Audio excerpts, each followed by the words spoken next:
की डायरी में तुम्हारा नाम होगा, यहाँ पृथ्वी पर तुम्हारा नाम होगा, वहां तो केवल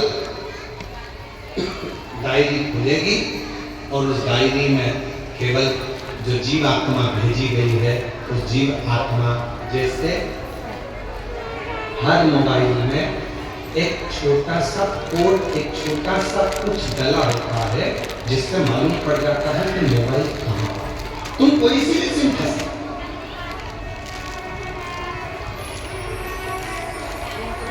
तुम्हारा मोबाइल कहाँ है, उसने सिम निकाल ली तो भी मोबाइल मालूम पड़ जाएगा कि मोबाइल कहाँ पर है। परमात्मा के दरवाजे पर तुम्हारा मोबाइल का नंबर अर्थात तुम्हारा नंबर नहीं चलेगा, तुम्हारा पुण्य कितना है वो देखा जाएगा। ये जीवात्मा आई है, इसका पुण्य कितना है। क्या कहते हैं, ट्रेन में सफर करने वाले को यात्री, फ्लाइट में सफर करने वाले को यात्री, बस में सफर करने वाले को यात्री, उसी तरह भगवान के दरवाजे पर जाने वाले को क्या कहते हैं, भक्त। और गंगा का जल कंधे पर रखकर, किसी भी नदी का जल लेकर शिवालय तक सावन के महीने में जाने वाले को कांवड़िया कहते हैं, क्योंकि उसकी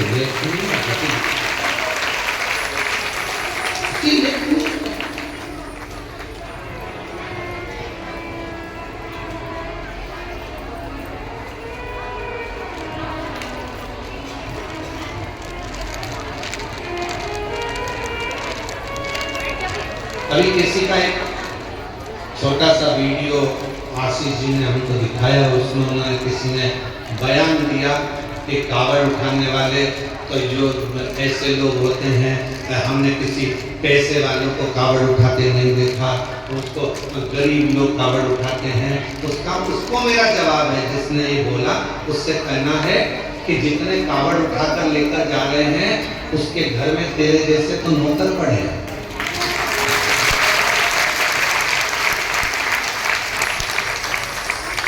कावड़ उठाने के लिए दम चाहिए, कावड़ उठाने के लिए मन चाहिए, और कावड़ उठाने के लिए वैभव।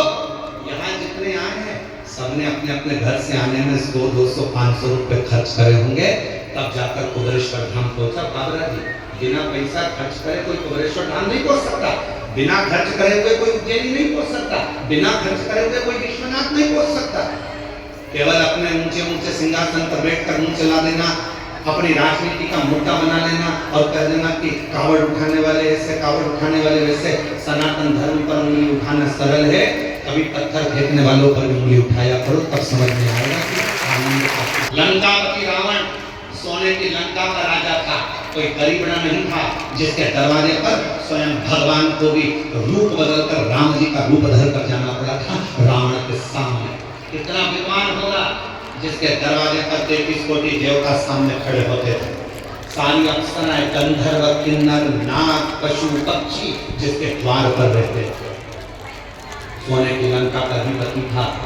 और कोई पूछे रावण से, उसके पिताजी से पूछे, विश्वकर्मा बाबा से पूछे कि ये सोने की लंका उनको कैसे मिली, कौन ने दी, तो विश्वकर्मा बाबा भी कह देंगे कि ये सोने की लंका देने वाले तो मेरे शंकर भगवान है। लंकापति रावण से पूछे कि सोने का नगर किसने दिया, तो वो भी कह देंगे कि देने वाले शंकर भगवान है। किसी से पूछा जाए, भगवान राम जी से पूछा जाए कि लंका का राज्य तुम्हें कैसे मिल गया, रावण का तुमने संहार कैसे कर दिया, तो कहा शंकर भगवान की कृपा से। भगवान कृष्ण से कोई पूछे कि द्वारका का राज्य कैसे मिल गया, द्वारका के अधिपति कैसे मिल गए, तुम्हारे संतान की प्राप्ति इतनी हुई कैसे हो गई, तो कहा शिव की कृपा से। दुनिया का कोई व्यक्ति ऐसा नहीं है जिसको मेरे भगवान ने दिया नहीं है, मेरे शिव ने कृपा नहीं करी।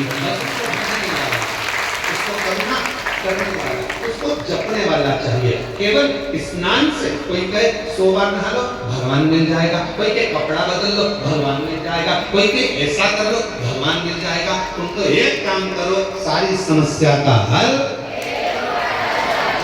दिल से आए, एक लोटा जल चढ़ाया, श्री शिवाय। आज के जमाने में इतना आडंबर, कोई के महिलाओं को ओम मत बोलने दो, तो कोई के पुरुषों को ये मत बोलने दो, तो कोई को ये मत बोलने दो। इसलिए शिव महापुराण ने एक शब्द दे दिया, एक अक्षर दे दिया विद्धेश्वर संहिता का, श्री शिवाय।